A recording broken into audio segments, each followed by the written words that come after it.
Hello and welcome to Motors for the Masses. We've got a thumper, so roll the intro and let's get cracking. Crack! Unnecessary. Maybe.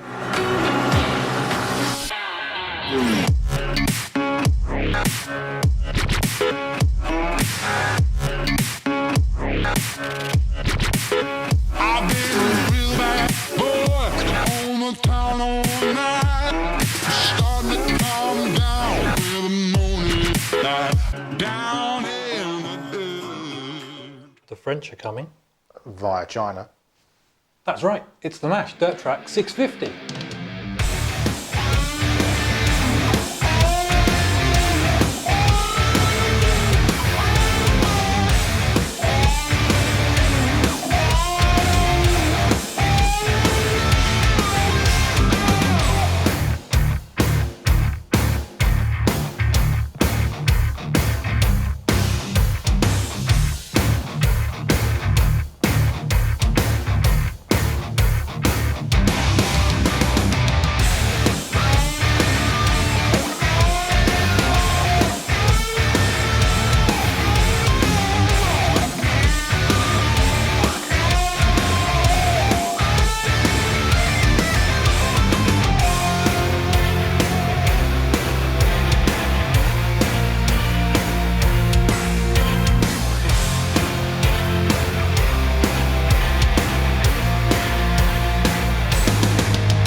The MASH 6.5 uses an all newly designed 4-valve single-cylinder 644cc engine. It is both oil and air cooled. It develops 40 brake horsepower and 33 pounds-feet of torque. Uses an 8.8 to 1 compression ratio, which is the same setup as the 400 engine from MASH. It uses the same dry sump oil reservoir technology as the MASH 400, which I like due to its streamlinedness. But I feel is a real pain to change the oil. Yeah, but that's what services are for. Yeah, but it's me that changes it. Well, that's not your problem, is it? It uses a Delphi engine management system, has a 5-speed gearbox and uses electric start only. Up front we have upside down forks and on the rear twin piggybacks. The brakes are powered by, well, your hands actually, doing this. And your foot doing this. Yeah, other than that, they are ABS. Let's bring you in for a closer look. Okay, so getting serious again. The brakes, as I said, are ABS. They've got a 320mm front disc with a double piston radial style caliper. And the rear has a double piston caliper with a 240mm disc. Tyres are made by Kenda, which is obviously not one of the mainstream brands, but they are really, really good on the road actually. 130 on the back and a 120 on the front, both on 18-inch wheels. Dimensions are typically average at just over 2 metres long. 890mm wide, just under 1.2 metres tall and a very reasonable 780mm seat height. Flat foot, not bad. You've got a flat foot? You'd never be allowed in the army. No. Fuel capacity is not huge at 13 litres, but perfectly workable. And the MPG figure is reportedly to be MPG. Unknown. We contacted MASH themselves and even they don't know. So what we're going to do is take the 400 and we're going to add 12, take away 3, Yeah, multiply it by pi. divide by 2, and that's how much MPG it has. Have Obviously fun. don't take that as gospel because No, it's not scientific. No, but No. It's all we've got. I'm sure it's good.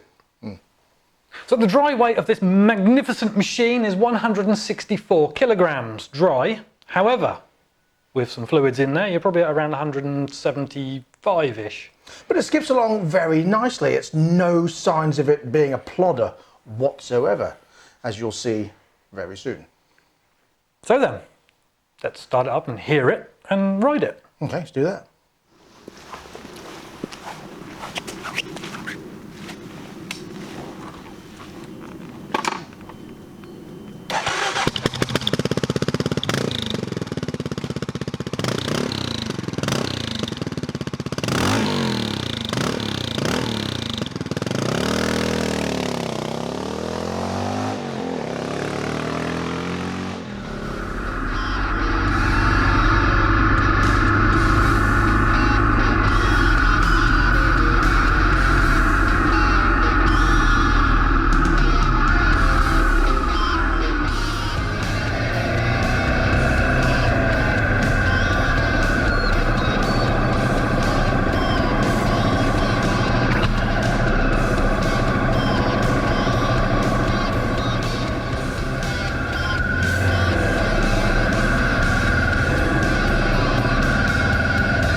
there you go. I am back. And if I had to describe this bike in one word, it would be fun. It really is fun.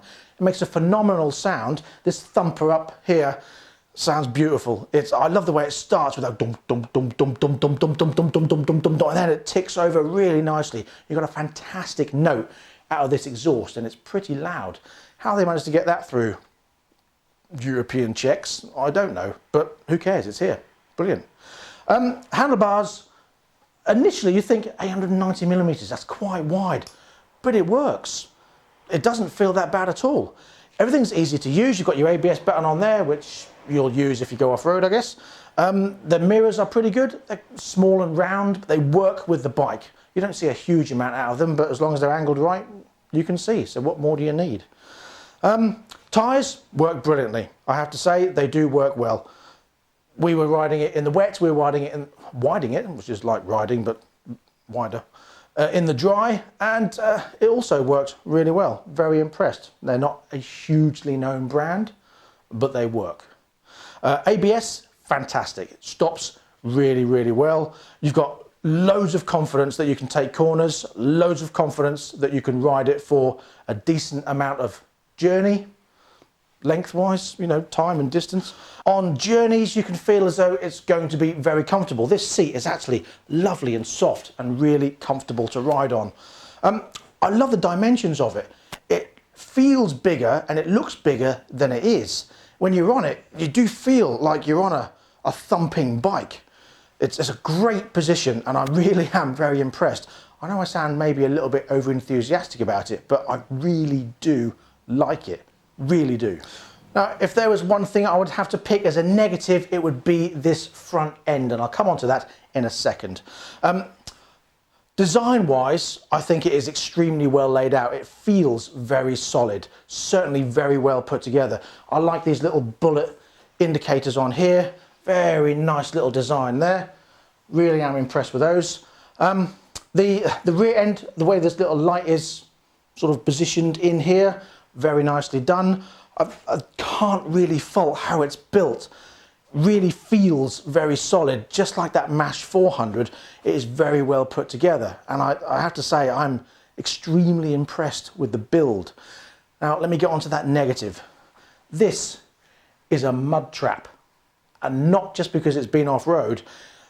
If you're following something, by the time you've ended your journey, this is covered in splats. Simply because I think it's flat, so there's no aerodynamic, there's nothing for it to flow off. It just sort of splats onto there. Over time, of course, that will maybe dim that a little bit. It's a nice light, and I think it works really well. I'm going to turn it on there so you can see, you know, decent light. But, as I say, by the time we finished our filming, this was literally covered all over here and all over there, covered in mud. I don't know how they can change it. Now, they have talked about on the other bikes where they can introduce just a single round light instead of this, and there is that option if you want to go for it. I quite like this. I think it works. It's very flat trackery, which is what this is like. Although this is retro dirt track with a flat track front end, I wonder if the round light would work a bit better. I don't know. What are your thoughts? Let us know in the comments below. Other than that, I really don't have anything to fault it. It's certainly got plenty of power, and it's got enough torque to propel it really nicely. As I say, I don't really have anything to fault it, and I'm disappointed in myself that I can't find any more to disappoint myself with. Ah, I know. Malcolm. Well, there was one small thing that I was not entirely sure about. I'm going to come over here, even though it's pointless. On the side here, it says dirt track 1. 6.5. Well, the one is a number. That's like a race number. Yeah, well, yes, on the front too, isn't it? Yeah. But 6.5, what's that, centilitres? No, 6.5 litre. Well, it's not 6.5 litres. Well, That would be an enormous V8. It's 650. That's like just point. over half a litre. It's Oh, 600. It's 6.5 centilitres. No, you have to look at it as it's a 6.5. 6.5 is a 6.5. 6.5 what? 100 centimetres to litres. Yeah, 6.5 centilitres. That's the French. That's what's happened there. French. It's been Frenchified again. What's a French bike? What more do you want? For God's sake, they're moving away from the normal 650. They've gone with something a bit French and a bit... It's just 615. All right. It just confused me when I first saw it, and now I had to think about it. You have to be so picky about tiny little things, don't you? Well, I've got to pick on something. Now, the bike is amazing. It is, really. I know. All right, there you go. The Mash 650. Let's do the outro. No. We need to do colour options and price. Well, colour options are black with this rather attractive orange stripe. Yes, or you can have it in grey, which very much looks like primer grey, but shiny, with a black stripe. I prefer the black and orange. Those of you who remember my Mustang, that was black with orange stripes. I do like that colour combination. Yeah. Price-wise, £5,199 on the road with a 2-year parts and labour warranty. Can't complain at that. No. Would you spend your £5,199 on this, or would you prefer something else? If you do, let us know in the comments below what you would spend your money on, bearing in mind the style of bike. I don't want to go, oh, I'd have an R1. Yeah. You know, we're talking about this style of bike. Yeah, and don't say something silly like M&Ms, because who would spend that much money on M&Ms? Anyway, should we wrap it up? Please. Excellent. That brings us to the end of this episode of the Mash Dirt Track 650. And the end of this episode of Moats for the Masses. Yes. We will be back soon. In the meantime, we're going to be at the NEC Motorcycle Live 2019. We'll be there on the 23rd of November filming, and we'll be there on the 24th, Sunday, the last day, the bargain day, the best day, in the social hub. So if you want to come along and say hello, please do. If you don't, whatever, we get it. Would you go and see us if you were us seeing us? Depends what else is there. Well, hang on. I might go there and go, oh, I'm going to go and see the Moats for the Masses guys, and then turn up and there's like way more interesting things to look at. Like attractive ladies and things. Yeah, possibly. I didn't want to go there, but you know. No. Or attractive men if you're into that. Oh yeah, good point. You know, whatever. Or attractive, non-binary, gender neutral, whatever. The world is silly. Let's not go down that avenue. Okay. Right, okay, so thank you very much for joining us. Please come back next time. We're going to be back on Project Bob very soon. And of course, we've got more from Mac, and we've got another episode on Arinka. And we've got some more bikes on their way. Yes, I'm not going to tell you what they are because they're a bit of a secret. Ooh. But they're coming. Got some pre-production stuff. Very excited. So there you go. Until next time, please ride and drive carefully. But have fun. Bye-bye. Bye-bye.